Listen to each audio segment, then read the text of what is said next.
Hello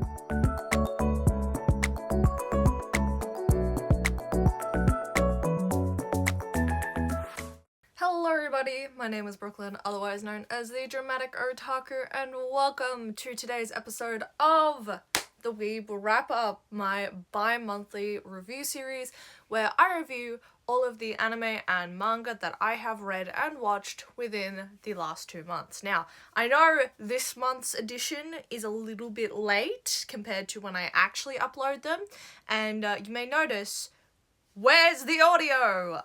Well, seeing as it's October, spooky shit decided to happen, and the spookiest of all is my dongle stopped working that connects to my computer. So, you're gonna have to deal with this for October. September luckily has the audio though. That being said, spoilers for all the series involved in today's Weeb Wrap Up as always, and relevant trigger warnings to each series as they come along. I have some horror series in this Weeb Wrap Up. It is obviously October, spooky month. I read some horror, so please be aware of that as you go into this episode. September anime. Now I did watch episodes of Ghost Stories, Nana, and Uzumaki. Did I finish any of those series? Absolutely the fuck not. So we are moving straight into September manga with Like a Butterfly Volume 7, where we left off in August. We were reading Like a Butterfly. Now, I know, I've already talked shit about Atahira, but what is this shit stirrer's fucking problem? Does he want Kawasumi to quit karate? Does he want him to continue? What is Atahira's fucking deal?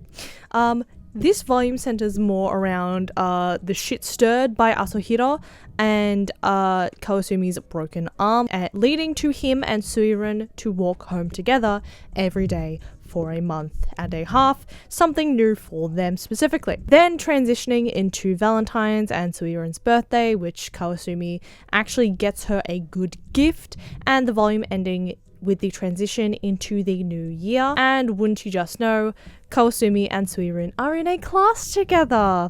I already see this new girl in their class as well being a fucking problem child. Generally, I like this development for Kawasumi as he now has stakes, but I wish we got the same treatment for Suiren, as she tends to feel very one-dimensional, and I don't know if that's intentional for readers to be able to slot themselves into her character, but I really wish there was more to her, such as, you know, a hobby, an interest outside of Kawasumi. Suiren's birthday was very cute, and I'm excited to see where this series goes from here. I gave this a 6.5 out of 10. I can low-key kind of see where this series goes from here. Next is Imadoki. This one has a trigger warning for mentions of self-harm and suicide. Now, a little special thing. I'm putting in a little rant about Imadoki that I made when I read Imadoki, because this sums up pretty well how I was feeling about the fucking book. Imadoki, I really like this series, surprisingly. It is a lot longer than I thought it would be. Mainly because it's like, oh, it's just 13 chapters. Oh, it's just like 5 volumes. Each chapter is like 100 pages long. That's what I didn't expect from this. Anyway, I don't know where to begin with this series. So Imadoki follows our girl Yamazaki. I'm gonna call her Yamazaki because I don't know how to pronounce her actual name. Our protagonist Yamazaki and our love interest Koki. Koki, he is in the closet plant nurturer, gardener. He's from a really rich family. They're at a really rich school. Think Ouran High School Host Club. But this series I surprisingly really like a lot, mainly because a lot of the tropes that I see a lot in shoujo, this has and plays with a little bit. Now, I will talk about what I dislike about this in a second. So, first of all, I really like Sainoji. I love her little character being like, usually being like the soft girl, being like a little conniving bitch in the background. We do have one of those in this series, but it's not Sainoji, and I like that it's not Sainoji, and I like that she is an outwardly conniving bitch, which is honestly a subversion of her character, especially the way she was designed. Love it. Perfect. Amazing. The crazy one. Kyogoku. I'm surprised when I wrote on this that I remembered his name. I just wrote down the syllables I thought they were, because I thought I was fucking it up in some way. I was right, and I was so confused. Anyway. Why is he crazy? Why did he have a gun? I don't care if it was a BB gun, why did he have a gun when we first saw him? Speaking of weapons, the scoop that Koki has, and that is his, like, ongoing thing, that fucking scoop, and when Koki, like, not confesses to Yamazaki, but really appreciates Yamazaki, he gives her a scoop too! What the fuck? Oh, I also love, there is a Ganguro Gyaru in this. Love her, she's so sweet. Now, as of recording this, I still have not finished Imadoki. We now get to talk about what I don't like. So, Erika. So you know that subversion thing I talked about with Sainoji just before? Literally like 2 seconds ago? Erika is the regular version of that. She is a conniving bitch. She has issues, yes, but she's a conniving bitch. And I'm also sick of the trope of the main character just giving up on her love interest and being the nice girl and being like, no, you have him, he's yours, bitch. She's trying to steal your man. Get in a fucking fist fight. Get in a fist fight for your man. I want to see one of these days them getting in a fucking fist fight. Also, Koki has an older brother, Yoji.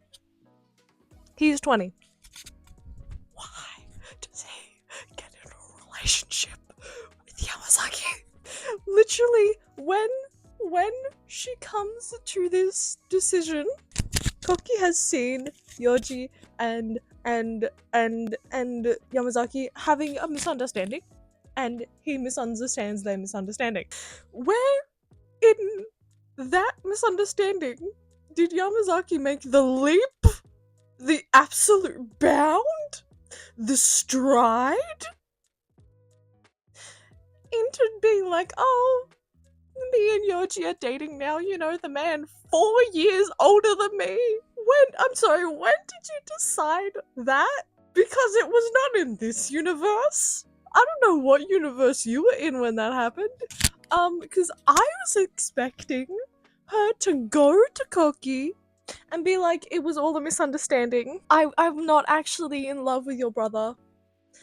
He's just a very, very good friend. It was a complete misunderstanding. When did we decide we were actually gonna date Yoji? When did Yoji ask us? I did not get asked. Where is this? Where was this? Did I skip a page? I didn't. When did this happen?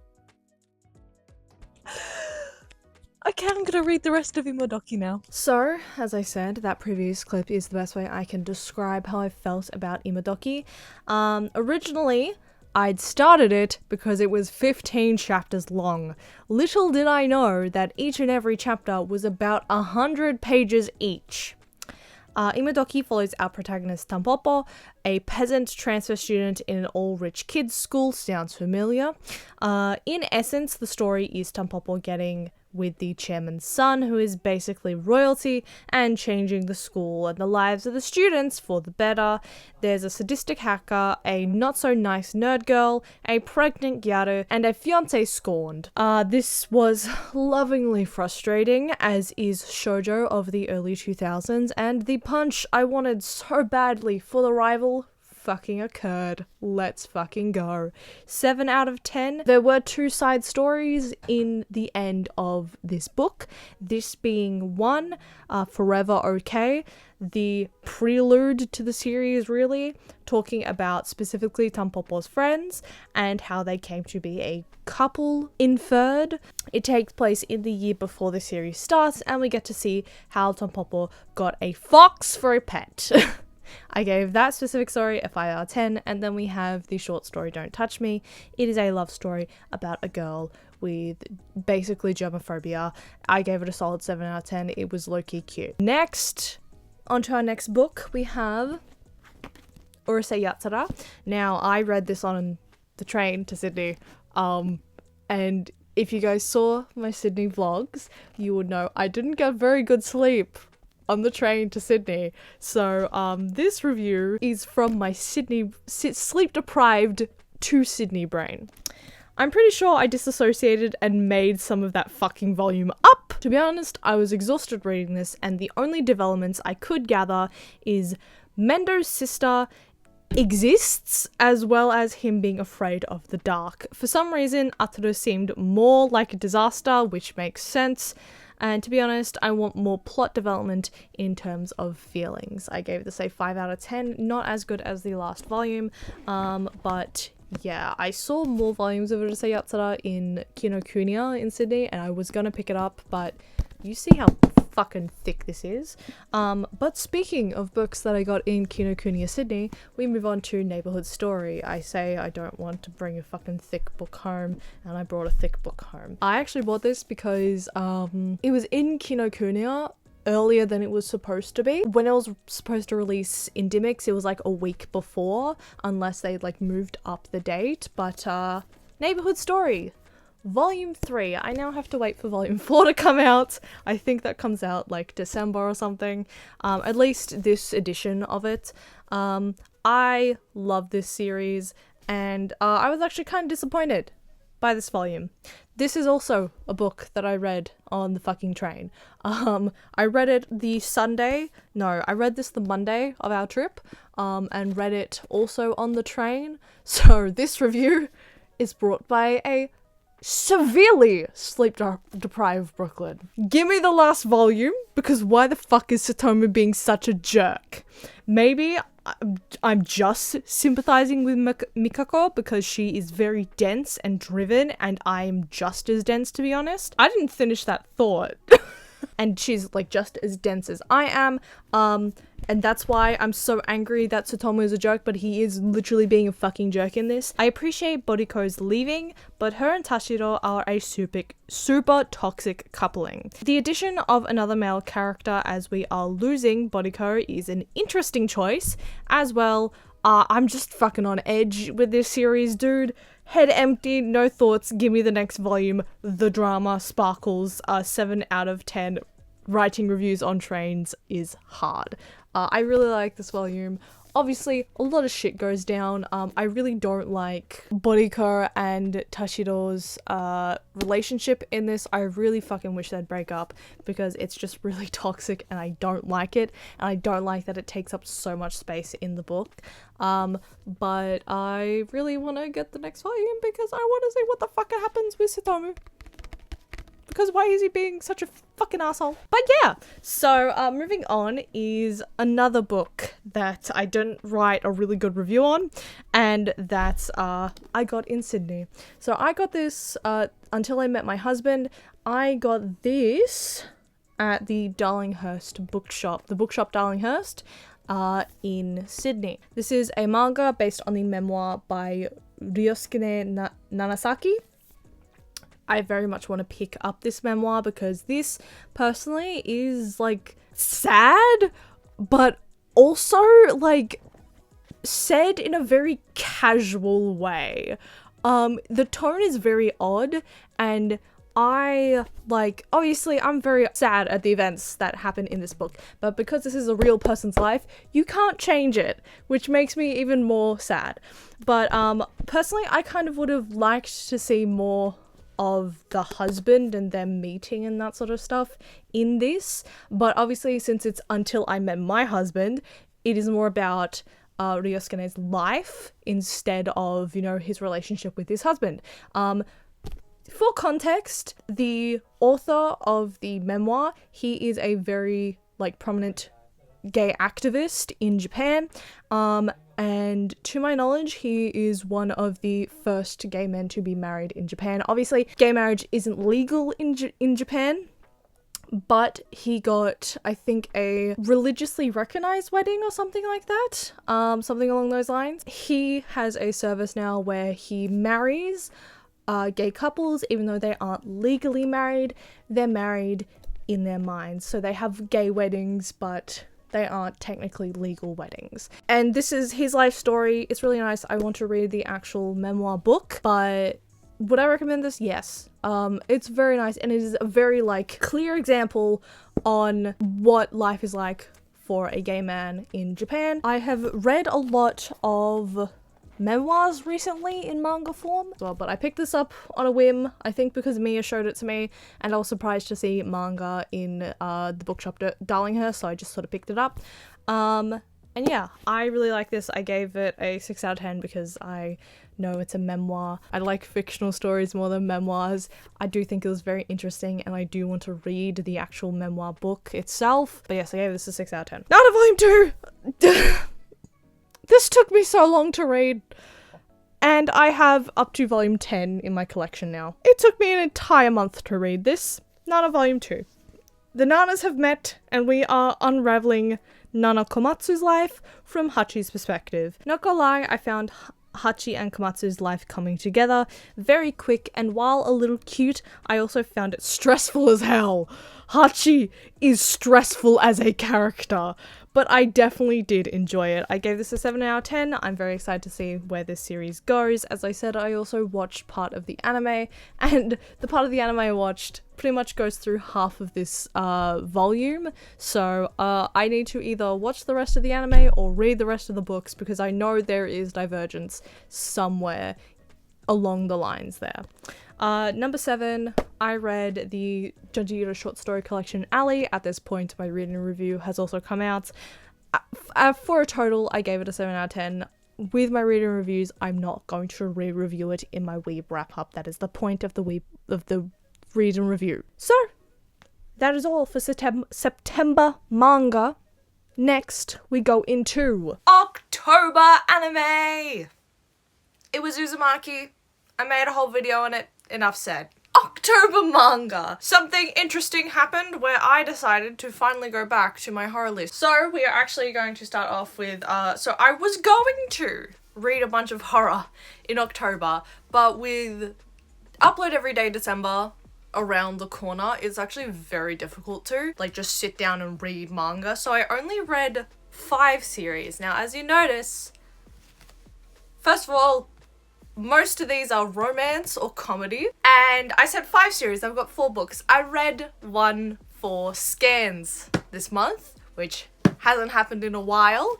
And that would be because it's from my horror list. You know, the horror list that I made like 3 years ago, based off of a horror suggestions video that I highly side-eye now, because what the fuck? But before we get into that, let's just get into the first manga of October, which is Puppy Love. Now, this is a BL.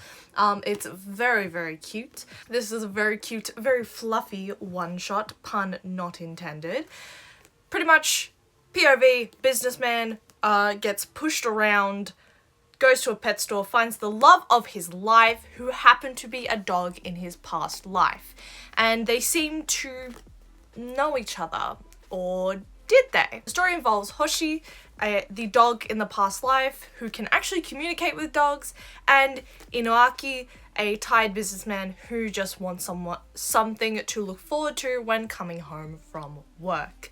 At first, he thinks it's a dog, and in the end, it ends up being Hoshi. While I think the whole resurrection idea was a little odd for a romance plot, I found the relationship super cute, from Inoaki cleaning himself up to impress Hoshi without really realizing it, to Hoshi realizing his goal wasn't to pay back the boy who saved his life in his past life as a dog, but rather to love and take care of Inoaki, because he's Inoaki. It's a little convoluted to explain. You kind of just have to read it to understand. But I did find it cute, and I have very mixed feelings about this book, but in general I did actually like it. So I gave it a 7 out of 10. Very cute, very wholesome start to October. And then we move on to Mushihime. Bug incest. That is both a trigger warning and the plot of the series. So this is the one story that was a scan that I got from my horror list. I need to stop trusting the horror list, because when I started this series a year ago, because it's taken me that fucking long to get back into this series, it looked really interesting. It had really, really good art. It looked a bit like Tomie. It was really interesting. A bug girl infecting the mind of this boy with like this really, really pretty art style and a fair amount of body horror. This girl, for some reason, being pretty obsessed with this guy. A very good concept. Until you find out why she's obsessed with him. Long story short, bug incest. Long story, slightly longer than short. There's a government scheme trying to see the effects of radiation or toxic waste on the environment, and the only things that stay alive are the bugs. These bugs become genetically engineered. Deranged professor used genetically engineered superbug DNA to save his sick daughter, but his daughter starts evolving into a bug and loses herself to the bug instincts, which means she wants to mate with her own kind, this being people blood related to her.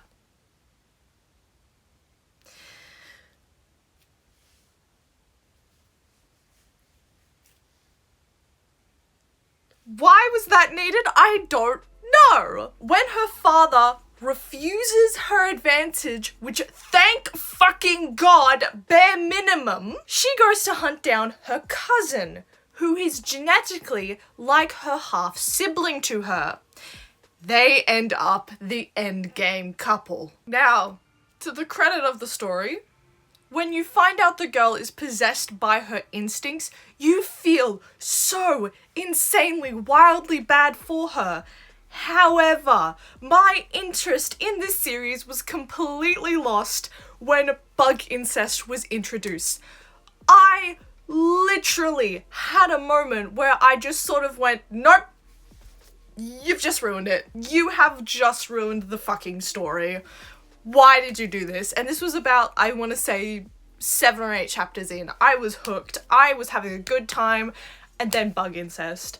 And you lost me. You fully fucking lost me there. I did complete the story to see what the fuck happened, but still, you solely lost my actual genuine interest, and I just read it to see what the fuck happens at the end of the story. It's a shortish story, about 15 chapters long, but you fully lost me with the bug incest. Also, genuinely with this story, what is wrong with having supernatural horror? That is something that I have found with this horror list, is so many plots could have been good if you had made it supernatural horror instead of having a science plot with it. This series is genuinely like a blend between Green Worlds and The Snail from Uzumaki. However, the supernatural part is very lightly suggested, and the bioengineering science shit is very heavy throughout the story. They have literal references to actual Japanese like ghost stories, like Okiku. I think there's an actual story about a girl who is the ruler of the underworld, something like that, and she turns into a bug. There's a lot of like bug related stuff to death in a lot of Japanese ghost stories and mythology. You could have run with that. They looked like they were going to run with that, and then they made it all about science, and that I think actually ruined the story for me, because you don't have to explain shit with something super scientific for the story to be relevant, be interesting, and for it to make sense. You can make it supernatural, you can make it connected to these ghost stories and have it be really good.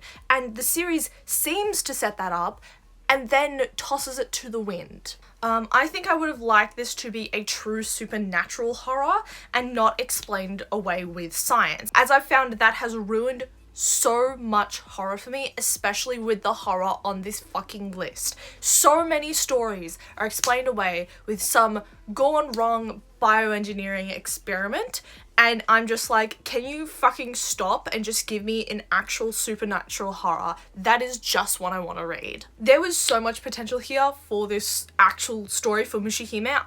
I'm so disappointed by it. So much good could have come to this story. And my last note is that while the characters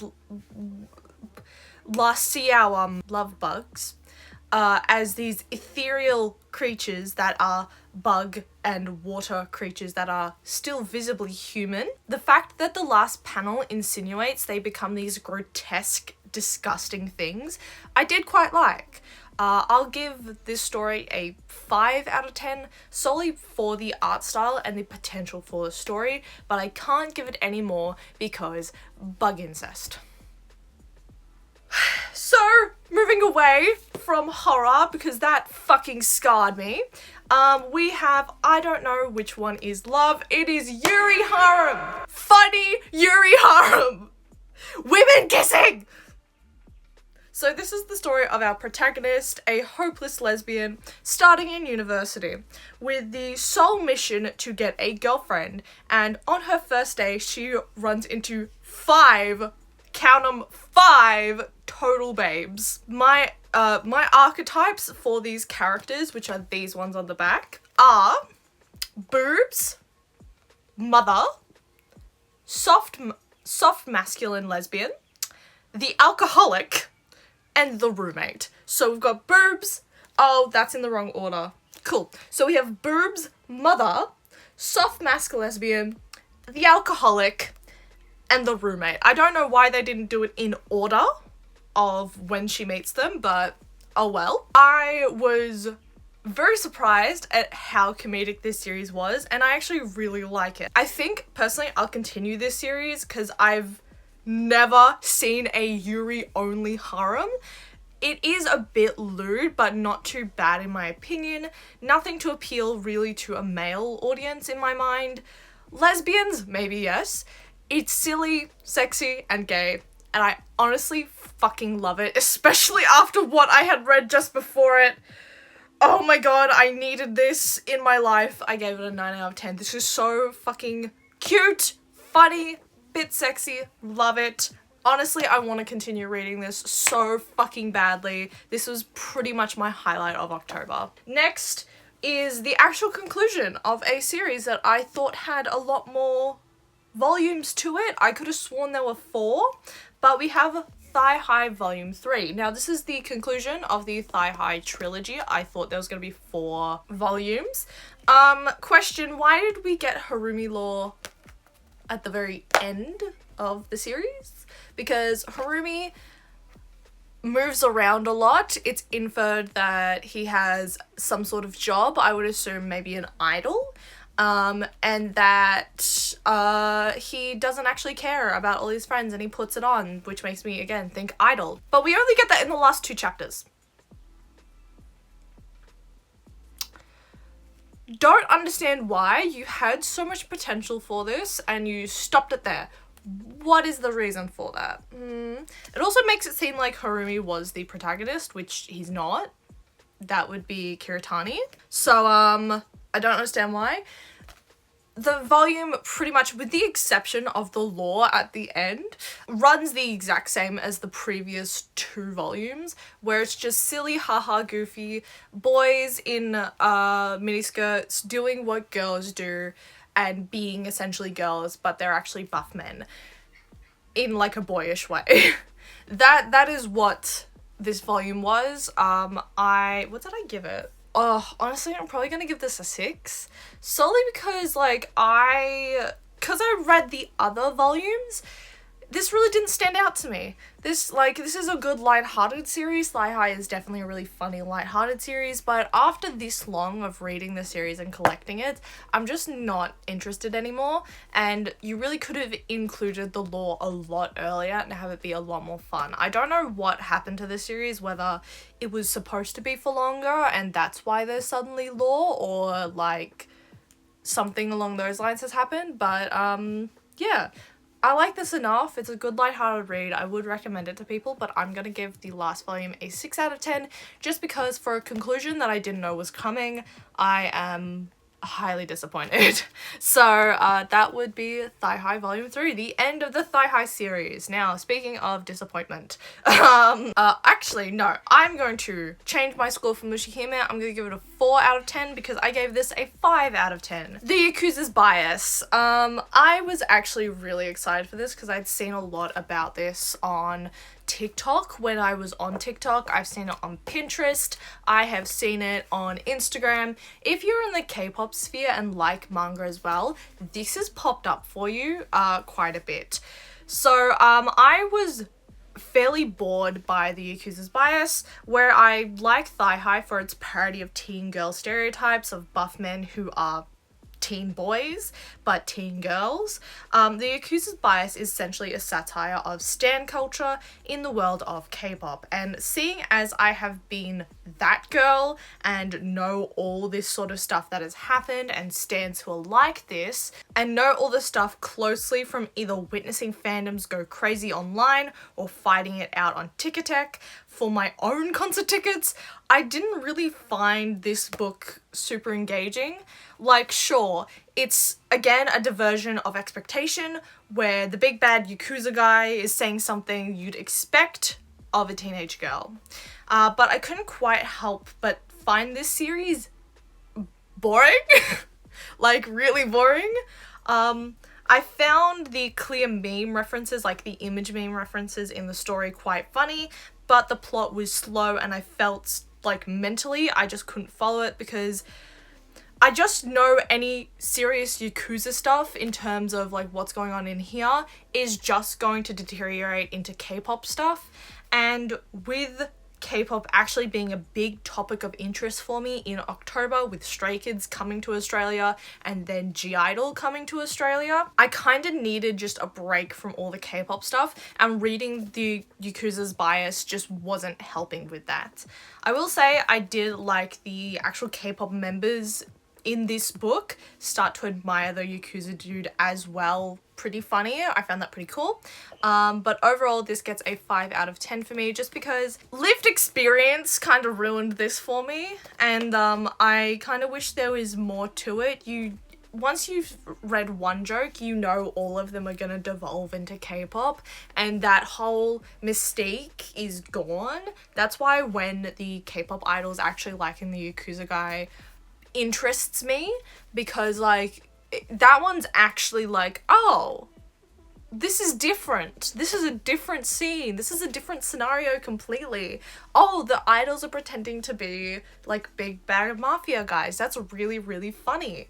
But the actual Yakuza stuff itself, it's like, yeah, it's there. So it just wasn't my cup of tea. I give it a 5 out of 10.